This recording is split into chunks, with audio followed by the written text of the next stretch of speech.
It is a career that cannot be fit on one screen, but here's to giving it a shot. 3 titles, 2004, 2007, and 13, bookending it with some individual awards, the 04 ALCS MVP and the 13 World Series MVP. Still holds that single-season home run record with 54 in 06 and an elite club to go 500-plus and 3 rings. And for more, we welcome in CBS Sports MLB insider Jim Bowden. JB, the class of 2022 headlined here by fan favorite David Ortiz, who over his 20-year career seemed to grow bigger than baseball. As you watch this celebration on Sunday, what sort of emotions came to the front of your mind?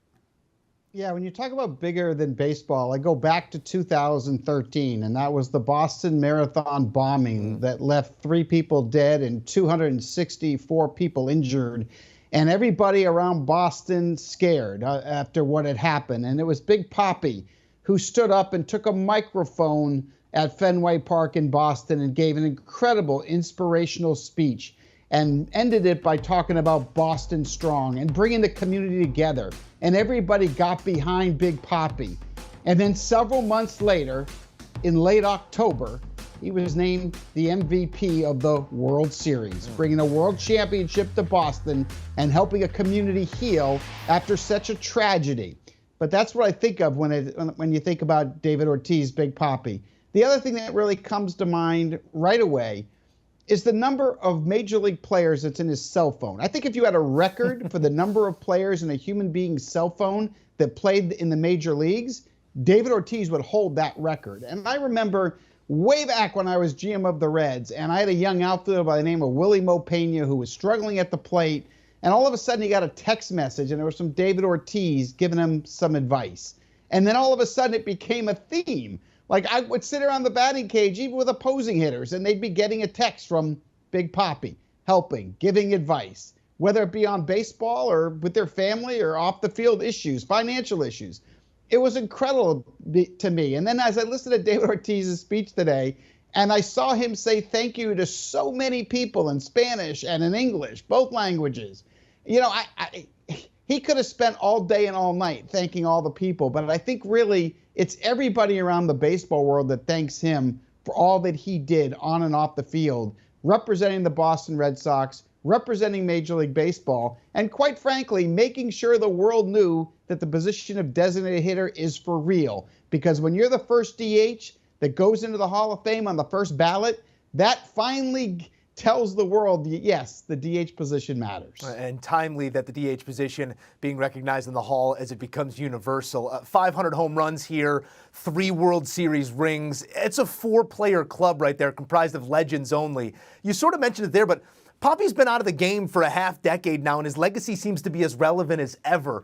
Why do you think he's so beloved beyond Boston? Because oftentimes these enshrinements, they mean so much to that given city, but Papi seems to be celebrated everywhere.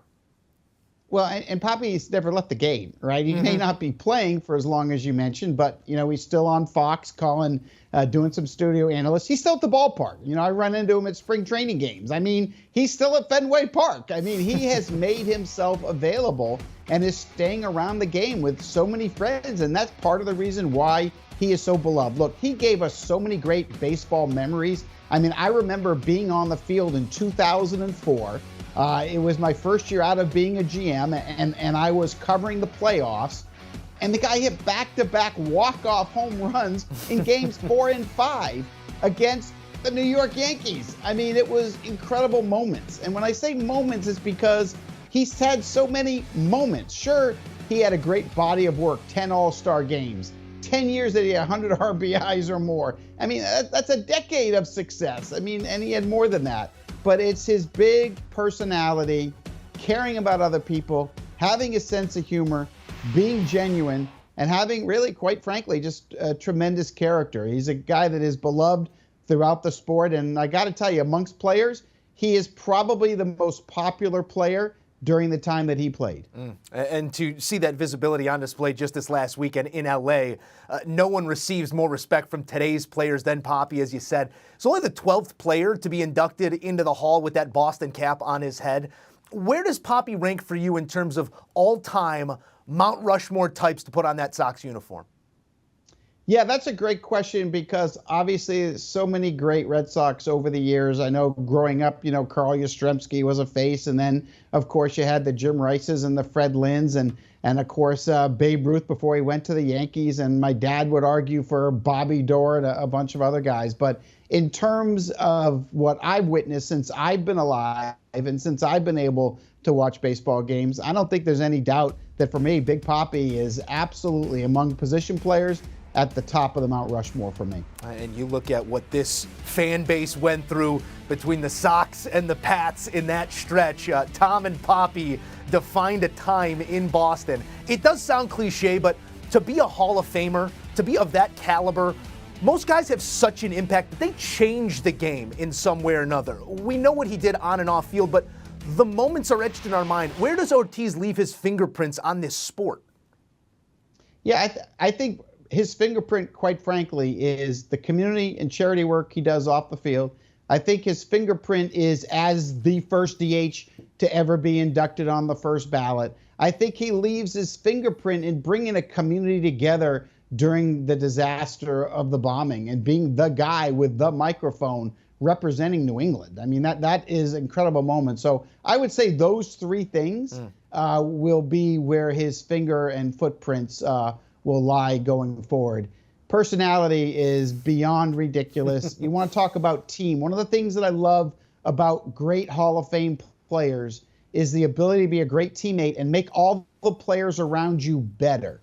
That's what David Ortiz, that's how he separated himself, I think, in the Red Sox locker room when you talk about the other Red Sox greats. He was the one among all the Red Sox players that I ever knew or saw. He was the one guy in the clubhouse that cared about helping everybody around him get better, make everybody improve. And he cared, and he matters, and he's got passion, he's got a big heart. That's why he's Big Papi. It harkens. The good ones tell you how great they are. The great ones, they're just more worried about doing good, and that is exactly who Big Papi is. Jim Bowden, we thank you for the thoughts. Do you want a sports network that delivers everything that matters about the game? The highlights, the picks, the instant analysis, no yelling, no fake debates, no politics. Hit the subscribe button and never miss a moment.